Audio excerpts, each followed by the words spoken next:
fun idea to just read the Wikipedia page for ASMR. I don't think I'm going to read all of it because it is actually quite long. I have it pulled up on my computer over here. I wish that I could like set it up so you could like see me more, but I would need like another table. Not important. So yeah, I thought it would be fun if we just like read it together, but I don't think I'm gonna read everything. But we're gonna read some of it. It's gonna be fun times. So ASMR. For other uses, see ASMR disambiguation. Nice. Autonomous Sensory Meridian Response, ASMR. Sometimes sensory meridian response is a tingling sensation that typically begins on the scalp and moves down the back and neck and upper spine. A pleasant form of paresthesia, or an abnormal sensation of the skin with no apparent physical cause. It has been compared with auditory tactical synesthesia and may overlap with vision. So, synesthesia is a perpetual phenomenon in which stimulation of one sensory or cognitive pathway leads to involuntary experience in a second sensory or cognitive pathway. And vision is also as aesthetic chills or musical chills. It's like a goosebumps. Yeah. Okay, so ASMR signifies the subjective experience of low-grade euphoria, characterized by a combination of positive feelings and distinct static-like tingling sensation on the skin. It is most commonly triggered by specific auditory or visual stimuli, and less commonly by intentional attention control.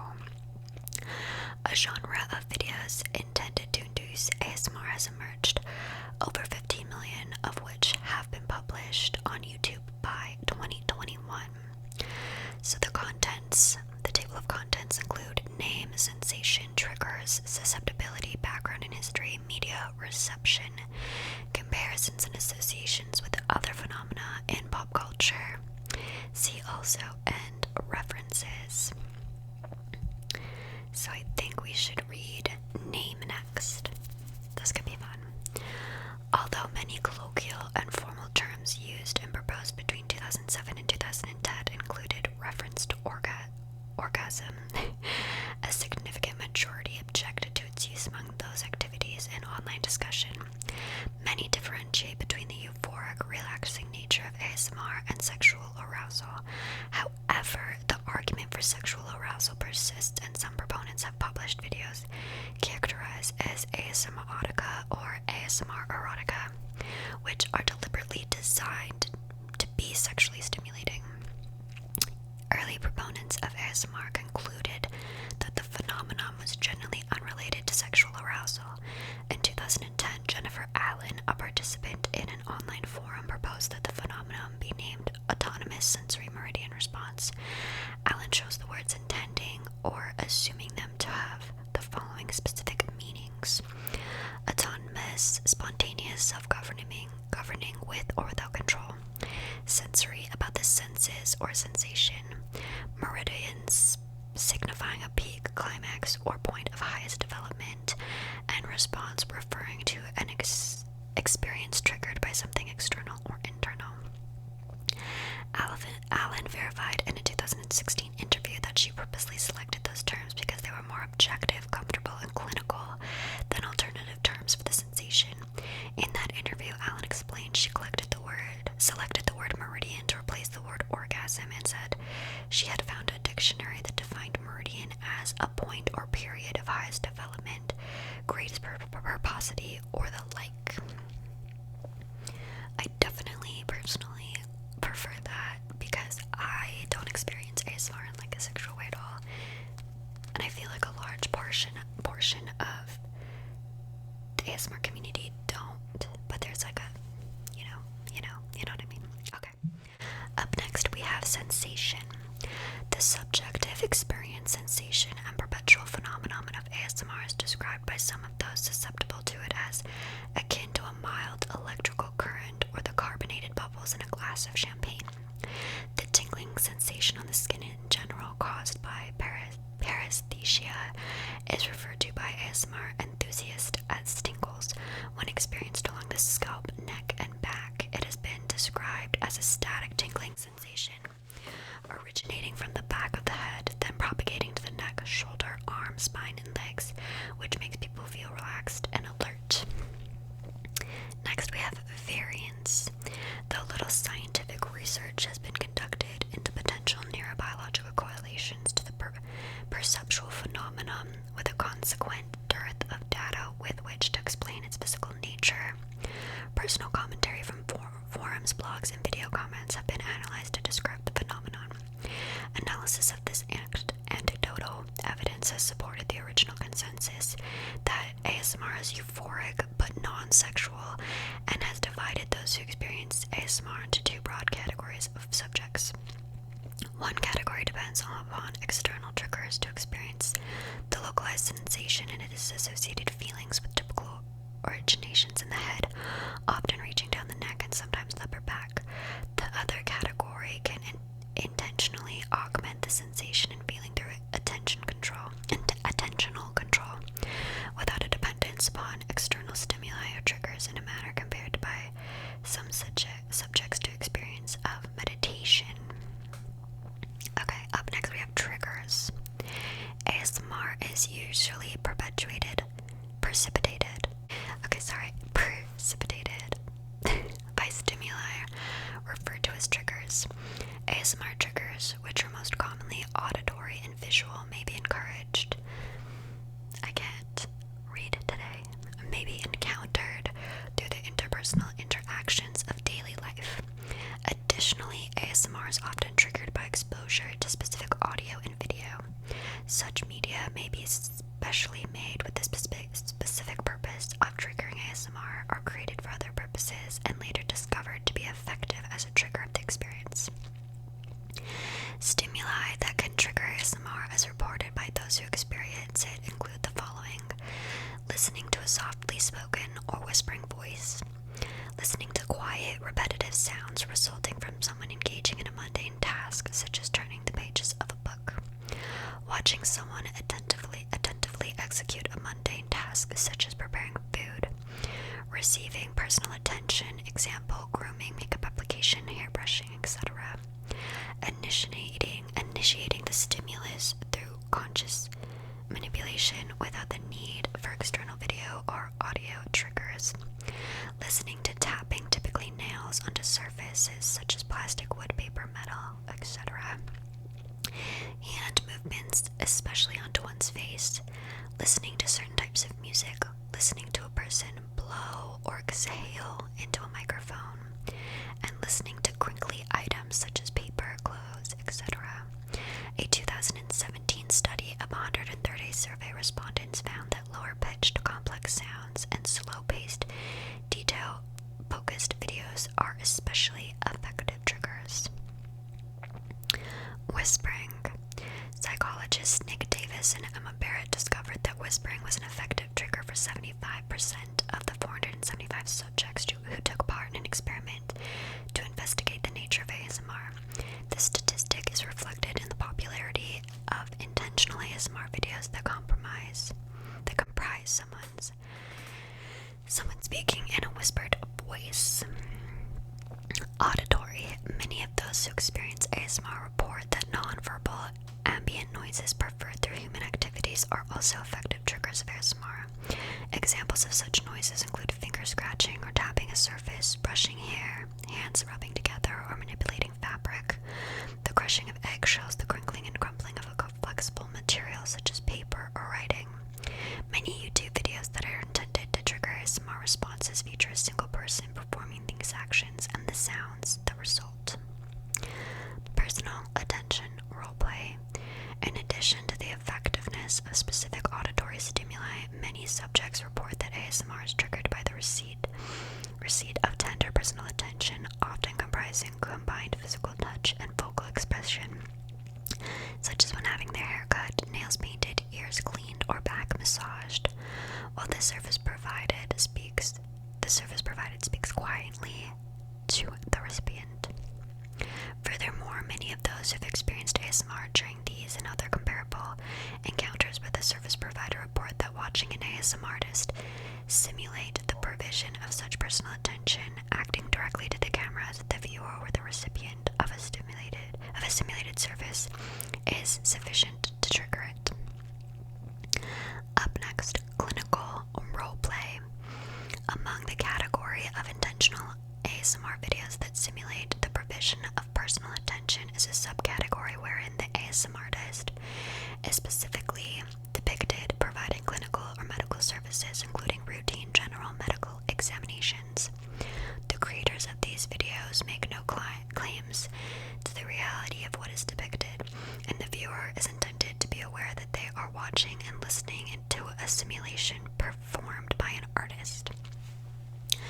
Nonetheless, many viewers attribute therapeutic outcomes to these and other categories of intentional ASMR videos, and there are voluminous anecdotal reports of their effectiveness in inducing sleep for those susceptible of insomnia and assuaging a range of symptoms, including those associated with depression, anxiety, and panic attacks. In the first peer-reviewed article of ASMR published in Perspectives in Biology in the summer of 2013, Nitina Ahuja was, at the time of publication, a medical resident at the University of Virginia, invited conjecture on whether the recipient of simulated medical attention might have tangible therapeutic value for the recipient.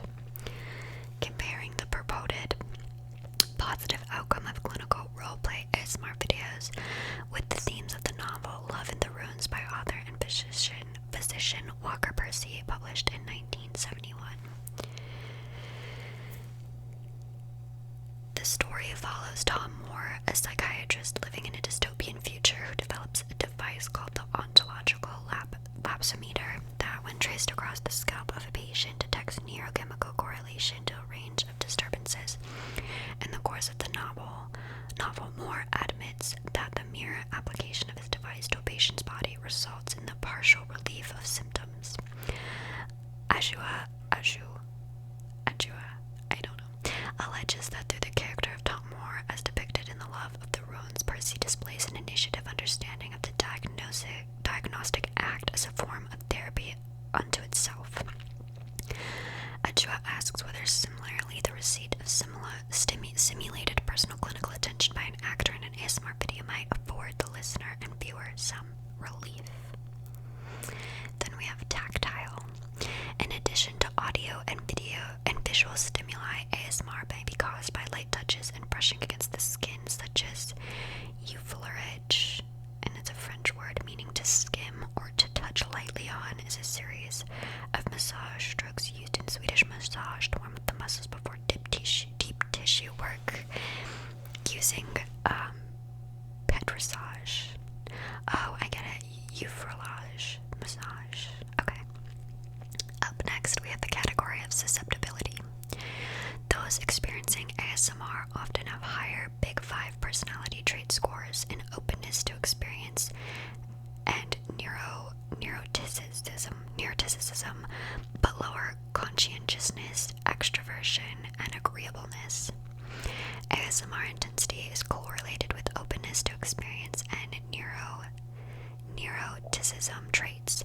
This sensory and emotional experience of ASMR overlaps with and may be partially explained by characteristics associated with mindfulness. In December of 2012, Craig Richard, a blogger on the subject of ASMR, published the first results of a poll comprising 12 questions that it received 161 respondents, followed by second results in August of 2015, by which time there were 477 responses. In August of 2014, Craig Richard, Jennifer Allen, and Carissa Burnett published a survey at SurveyMonkey that was reviewed by Shenandoah University Institutional Review Board and the Fuller Theological Seminar School of Psychology Human Studies Reviews Committee. In 2015, when the survey had received 13,000 responses, the publishers announced that they were analyzing the data with the intent to publish the results, and no such publication or report is yet available. Okay, background and history.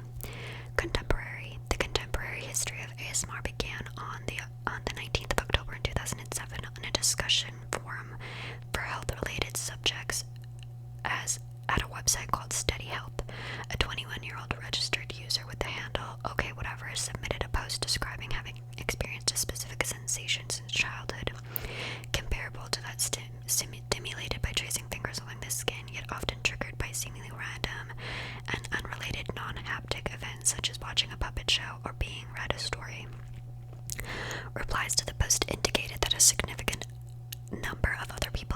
experience this sensation, which OK Whatever had described, also in response to witnessing mundane events.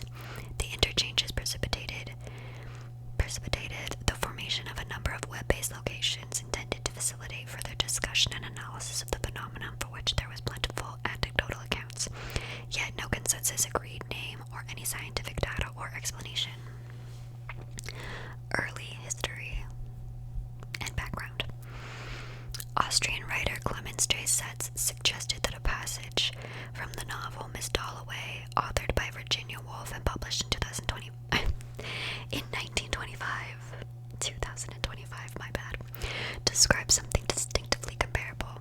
In the passages from Miss Dalloway cited by Setz, a nursemaid speaks to the man who is her patient deeply, softly, like a mellow organ, but with a roughness in her voice like a grasshopper, which rasped his spine deliciously and sent running up his brain waves of sound.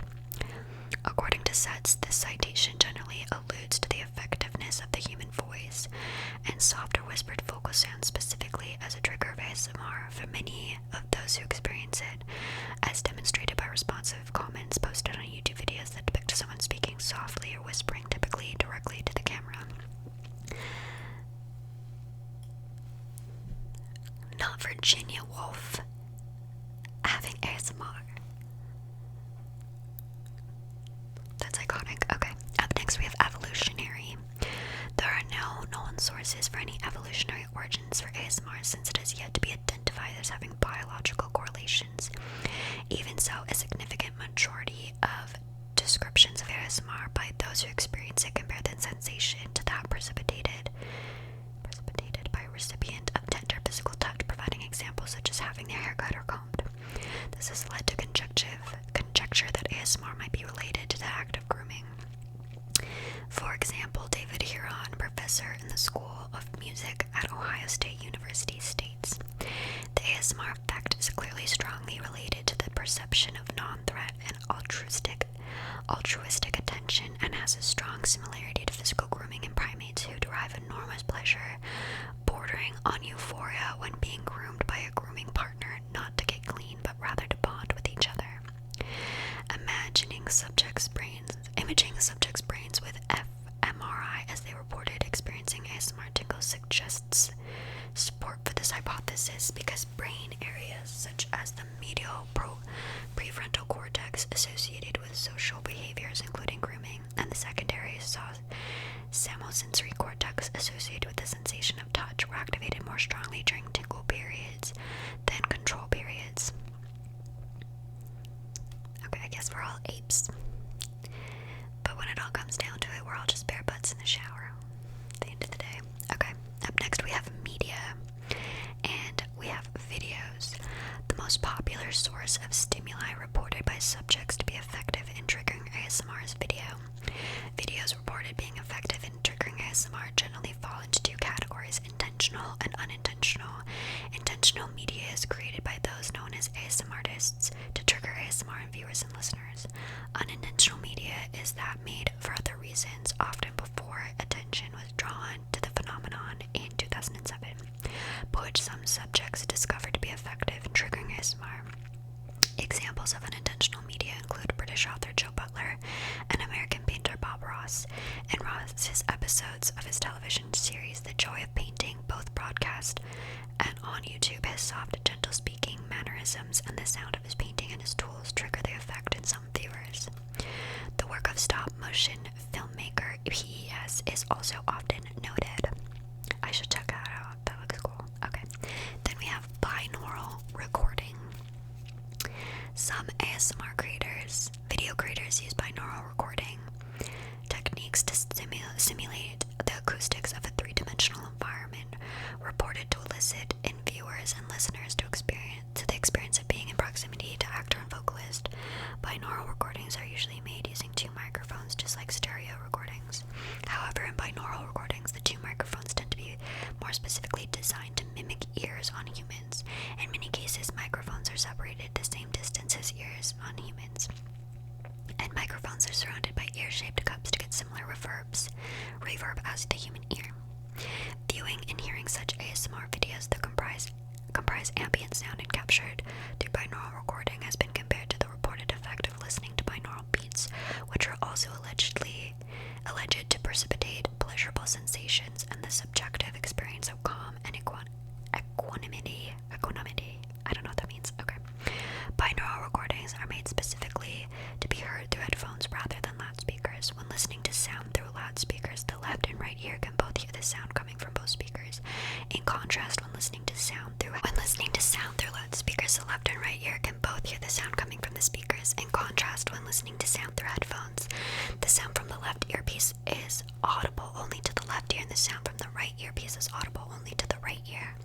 In producing binaural media, the sound source is recorded by two separate microphones, placed at a distance comparable to that between two ears, and they are not mixed but remain separate on the final medium, whether video or audio. Listening to a binaural recording through headphones simulates the binaural hearing by which people listen to live sounds. For the listener, this experience is characterized by two perceptions. Firstly, the listener perceives himself as being near the performers and location of the sound source. Secondly, the listener perceives that what is often reported as a three-dimensional sound. This means the listener can perceive both the position and distance of the source of the sound relative to them. Up next, we have reception. On March 12th of 2012, Stephen Novella, director of general neurology at the Yale School of Medicine, published a post about ASMR on his blog Neurologica. Regarding the question of whether ASMR is a real phenomenon, Novella said, "In this case, I don't think there is a definite answer, but I am inclined to believe that it is. Several people seem to have independently experienced and described it with fairly specific details. In this way, it's similar to migraine headaches. We know that they exist as a syndrome primarily because many different people report the same constellation of symptoms in natural history." Novella tentatively posited the possibility that ASMR might be either a type of pleasurable seizure or another way to activate the pleasure response. However, Novella drew attention to the lack of scientific investigation into ASMR, suggesting that functional magnetic resonance imaging, or fMRI, and transcranial magnetic simulation technologies should be used to study the brains of people who experience ASMR in comparison to people who do not, as a way of beginning to seek specific scientific understanding and explanation of the phenomena. 4 months after Novella's blog post, Tom Stafford, a lecturer in psychology and cognitive sciences at the University of Sheffield, was reported to have said that ASMR might well be a real thing, but it's inherently difficult to research. Something like this that can't be you can't see or feel, and doesn't happen to everyone. Stafford compared the current status of ASMR with the development of attitudes towards synesthesia, which he said for years was a myth. Then in the 1990s, people came up with a reliable way of measuring it. Then we have a comparison and associations with other phenomena. Synesthesia, integral to the subjective experience of ASMR, it is a localized tingling sensation that many describe as similar to being gently touched, but which is stimulated by watching and listening to video media in the absence of any physical contact with another person. These reports have precipitated comparisons between ASMR and synesthesia. I hope I'm saying that right, otherwise I'm going to be so embarrassed. A condition characterized by the excitation of one sensory modality by stimuli that normally exclusively stimulates another, as when the hearing of a specific sound induces the visualization of a distinct color, shape, or object, a type of synesthesia called chromesthesia. Thereby people with other types of synesthesia report, for example, seeing sounds in the case of auditory visual synesthesia, or tasting words in the case of lexical gustatory synesthesia. In the case of ASMR, many report the perception of being touched by the sights and sounds presented in a video recording, comparable to visual tactile and auditory tactile synesthesia. Then we have misophonia. Some people have sought to relate ASMR to misophonia, which means the hatred of sound, but manifests typically as automatic negative emotional reactions to particular sounds, the opposite of what can be observed in reactions to specific audio stimuli in ASMR. For example, those who suffer from misophonia often report that specific human sounds, including those made by eating, breathing, whispering, or repetitive tapping noises, can precipitate precipitate feelings of anger and disgust in the absence of any previously learned associations that might otherwise explain those reactions. There are plentiful anecdotal reports by those who claim to have both misophonia and ASMR at multiple web-based user interaction and discussion locations. Common to those reports in the experience of ASMR to some sounds and misophonia in response to others. Then we have frisson. The tingling sensation that characterizes ASMR has been compared and contrasted to frisson. The French word frisson signifies a brief sensation usually reported as pleasurable and often experienced as an overwhelming emotional response to stimuli, such as a piece of music. Frisson often occurs simultaneously with piloerection, colloquially known as goosebumps, by which tiny muscles called erector pili contract, causing body hair, particularly that on the limbs and the back of the neck, to erect or stand in a net. Although ASMR and frisson are interrelated in that they appear to arise through similar psychological mechanisms, individuals have experienced both describe them as qualitatively different with different kinds of triggers. A 2018 fMRI study showed that the major brain regions already known to be activated in frisson are also activated in ASMR, and suggests that the similar pattern of activation of both ASMR and frisson could explain their subjective similarities, such as their short duration and tingling sensation. Then we have sexuality. People who experience ASMR report feeling relaxed and sleepy after watching and listening to ASMR content. While some journalists and commentators have portrayed ASMR as intimate, they go on to say that there is no evidence of any connection between ASMR and sexual arousal. Then we have the in pop culture section, and that's about it, but I kind of feel like we get the pop culture, so that's everything. I hope we learned something. There was a lot of big words that I struggled to pronounce, but that's okay. So thank you guys so much for watching. If you want to go read the Wikipedia page yourself, I will link it down below. So with all that being said,